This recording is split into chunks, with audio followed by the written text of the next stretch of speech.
Bonjour, j'espère que vous allez bien. Alors aujourd'hui, je voulais vous parler du stoïcisme. J'avais fait une petite publication il y a quelque temps sur mes réseaux sociaux pour parler du stoïcisme en coaching, en développement personnel et quel type de questions en fait on pouvait utiliser à partir du stoïcisme pour aider les personnes à faire une introspection sur les difficultés qu'elles pouvaient rencontrer.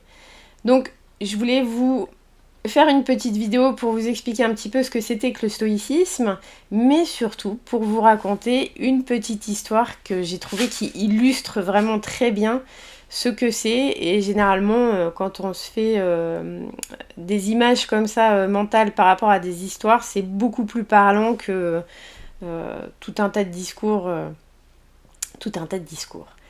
Voilà, donc pour vous resituer, en fait, le stoïcisme, c'est une école donc de philosophie qui a été fondée par Zénon de Kition à la fin du IVe siècle avant notre ère à Athènes.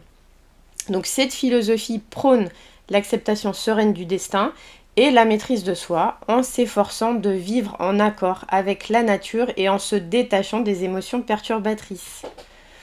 Donc pour vous illustrer ces petites explications, maintenant je vais vous raconter l'histoire de Épictète. Donc il était une fois, à Rome, un esclave nommé Épictète. Malgré sa condition, Épictète était un homme sage et réfléchi. Il avait appris la philosophie stoïcienne et vivait selon ses principes. Donc un jour, son maître, connu pour sa cruauté, lui tordit la jambe avec une telle force qu'elle se cassa. Épictète, avec une étonnante sérénité, lui dit simplement « Mais je t'avais prévenu que tu allais la casser ».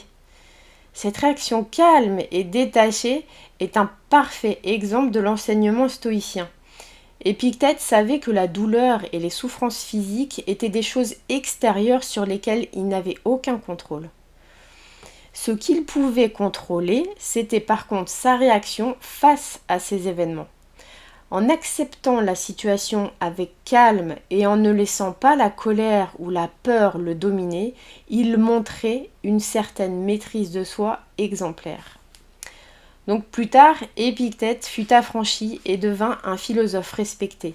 Il enseigna que la véritable liberté vient de l'intérieur et que personne ne peut nous enlever notre capacité à choisir notre attitude face aux circonstances de la vie.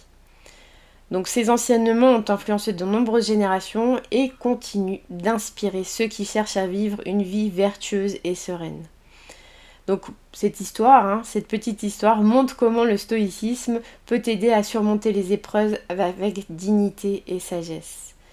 Donc voilà, j'espère que cette petite histoire vous aura parlé comme elle m'a parlé et que vous pourrez maintenant utiliser les principes stoïcien à bon escient pour vos introspections ou votre développement personnel. Voilà, surtout si vous avez des questions ou faire part de vos réflexions par rapport à cette histoire, surtout n'hésitez pas, je me ferai un plaisir de vous lire. Et prenez soin de vous.